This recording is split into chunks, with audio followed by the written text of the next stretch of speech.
Friends, welcome to RS tutorial. ये हमारी environmental studies के सीरीज़ का पार्ट 3 है। तो मेरी आपसे ये रिक्वेस्ट है कि आप इसके पहले की भी वीडियोस देखिए, जिसमें मैंने 17 से लेके 22 चैप्टर्स तक डिस्कस किया है। हमारे EVS में जो 30 क्वेश्चंस आते हैं उसमें से 15 तो पेडागोजी के होते हैं और 15 क्वेश्चंस आपको इन्हीं NCERT बुक से मिल जाएंगे। तो ये नोट्स आपके लिए बहुत काम के हैं। तो चलिए हम लोग स्टार्ट करते हैं चैप्टर नंबर 16 से, कौन करेगा ये काम। इस चैप्टर में जो हमारे सफाई कारीगर होते हैं उनके बारे में बताया गया है कि वो वह काम करते हैं जिसे कोई नहीं करना चाहता। तो इसमें बच्चों के लिए ये टीचर्स के लिए ये नोट है कि बच्चे सीखें कि सफाई कामगारों को छुआछूत और भेदभाव से ना देखा जाए। बच्चों को इन बातों के प्रति संवेदनशील होने के लिए प्रेरित करना। कचरा साफ करने के लिए कुछ अलग तरीके जैसे मशीन, जिससे लोगों को नापसंद काम ना करना पड़े। ये टीचर की जिम्मेदारी है कि बच्चों को ये इसके बारे में सजग करें। गांधी जी के बहुत करीब के साथी महादेव भाई देसाई के बेटे नारायण साबरमती आश्रम में रहते थे।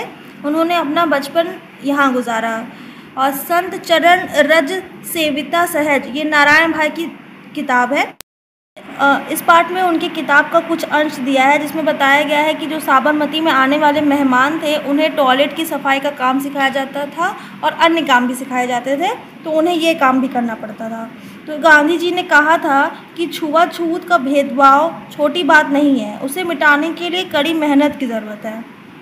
और इस पार्ट में है कि वार्धा शहर महाराष्ट्र में है, गोरेगांव महाराष्ट्र में है।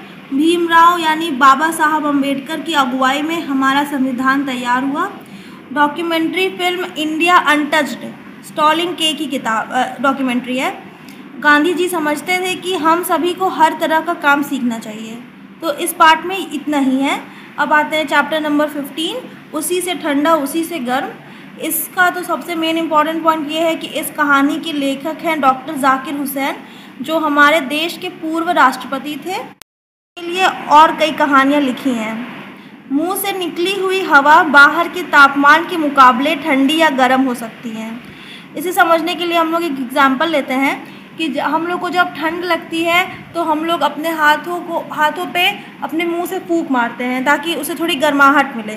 इसी तरह जब हमें कोई खाना गर्म लगता है तो उसे ठंडा करने के लिए हम लोग फूंक मारते हैं। तो इससे मतलब ये है कि बाहर के तापमान के हिसाब से हमारे मुंह से निकली हुई हवा ठंडी या गर्म हो जाती है। इसको इसी तरह पाठ में समझाया गया है। फिर सांस गर्म होती है और शीशा ठंडा, इसलिए सांस के साथ आई भाप से ठंडे शीशे पर पानी की बूंदें जैसी बन जाती हैं। यह नमी शीशे को धुंधला करती हैं। हार्ट बीट को डॉक्टर्स स्टेथोस्कोप लगाकर सुनते हैं। गर्म हवा हल्की होती है तो ऊपर उठती है, ठंडी हवा भारी होने के कारण नीचे आती है। अब आते हैं चैप्टर नंबर 14, जब धरती कांपी। इसमें 26 जनवरी 2001 को आए हुए गुजरात के कच्छ इलाके और भुज में भूकंप के बारे में बताया गया है। और भूकंप से होने वाली हानियाँ जो होती हैं वो बताई गई हैं कि जान माल का नुकसान होता है, बिल्डिंग्स जो है वो गिर जाती हैं, खाने पीने की कमी हो जाती है, भूखमरी आ जाती है, ये सब बताया गया है। और सरकारी और गैर सरकारी संस्थाएं इस मुसीबत में कैसे लोगों की मदद करती हैं, इस बारे में बताया गया है। भूकंप आने पर घर से बाहर निकल जाना चाहिए। अगर ना निकल सके तो फर्श पर लेटकर किसी मजबूत चीज़ जैसे मेज के नीचे छिप जाना चाहिए। भुज में आए भूकंप से हज़ारों लोगों की मृत्यु हो गई थी। तो दोस्तों, आज के लिए बस यही 3 चैप्टर। अगले वीडियो में हम आगे के 3 चैप्टर्स के बारे में डिस्कस करेंगे।